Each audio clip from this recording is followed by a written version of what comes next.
Hello everyone, vidonko.com ওয়েবসাইটে তোমাদের সবাইকে স্বাগত জানাই। আমি সৌরভ দে, তোমাদের ম্যাথ টিউটর। এখানে দেখো, তোমাদের সঙ্গে যে প্রশ্নটি নিয়ে আলোচনা করব, আমাদের এখানে একটি বহুপদী সংখ্যামালা দেওয়া আছে px² + 5x + r, এবং বলা হচ্ছে x-2 এবং x-½ উভয়ই এর উৎপাদক। তো p ও r এর মধ্যে সম্পর্ক কি হবে আমাদেরকে হিসাব করে লিখতে বলা হচ্ছে। তো আমরা এখানে যে বহুপদী সংখ্যামালাটা ধরছি সেটা হলো f(x), সেটা সমান কি px² + 5x + r। এবারে আমরা গুণনীয়ক উপপাদ্য থেকে জানি, যদি f(x) এর একটি উৎপাদক হয় x-a, তাহলে এটা ইমপ্লাই করে f এর মান অবশ্যই 0 হবে। তো এখানে দেখো, আমাদের এই f(x) এর উৎপাদক কি কি? x-2 একটি উৎপাদক, আবার x-½ একটি উৎপাদক।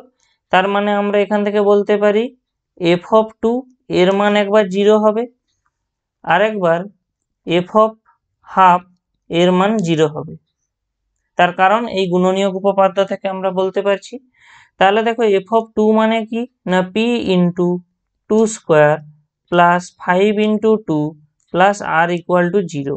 তাহলে এখান থেকে আমরা কি পাচ্ছি দেখো, 4p + 10 + r = 0, অথবা আমরা এখান থেকে বলতে পারি 4p + r = -10।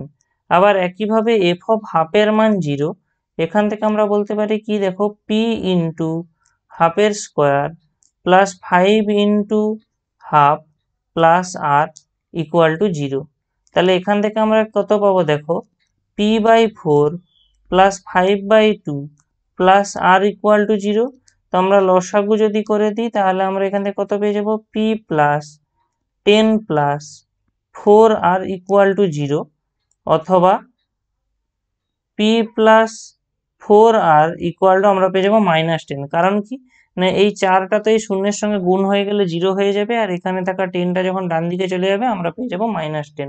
তো দেখো, আমরা এখানে অ্যাকচুয়ালি দুটো সমীকরণ পেয়ে গেছি, p এবং r এর রিলেশন যুক্ত। এটা একটা সমীকরণ, এটা আরেকটা সমীকরণ।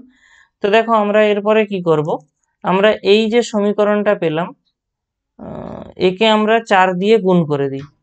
একে 4 দিয়ে গুণ করে দিলে আমরা কি পাবো দেখো, 16p + 4r = -40। আর এখানের যে সমীকরণটা রয়েছে p + 4r = -10, আমরা বিয়োগ করে দিই।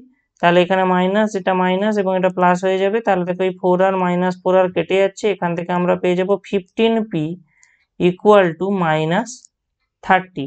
তাহলে এখান থেকে আমরা p এর মান কত পেয়ে যাব দেখো, -30/15 কাটাকাটি হয়ে গেলে আমরা কত পেয়ে যাচ্ছি এখান থেকে, -2। তাহলে p এর মান আমাদের চলে এলো -2। আমরা এই p এর ভ্যালু -2 বসিয়ে দিলে কি পাবো দেখো, -2 + 4r = -10। তাহলে 4r এর মান আমাদের চলে আসবে -10 + 2, মানে কত আসছে, -8। অর্থাৎ r এর মান আমরা পাচ্ছি এখান থেকে -8/4, কাটাকাটি হয়ে গেলে আমরা পেয়ে যাচ্ছি -2। তাহলে p এর মানও -2 এবং r এর মানও -2। আমাদের প্রশ্ন ছিল যে p এবং r এর মধ্যে সম্পর্ক কি।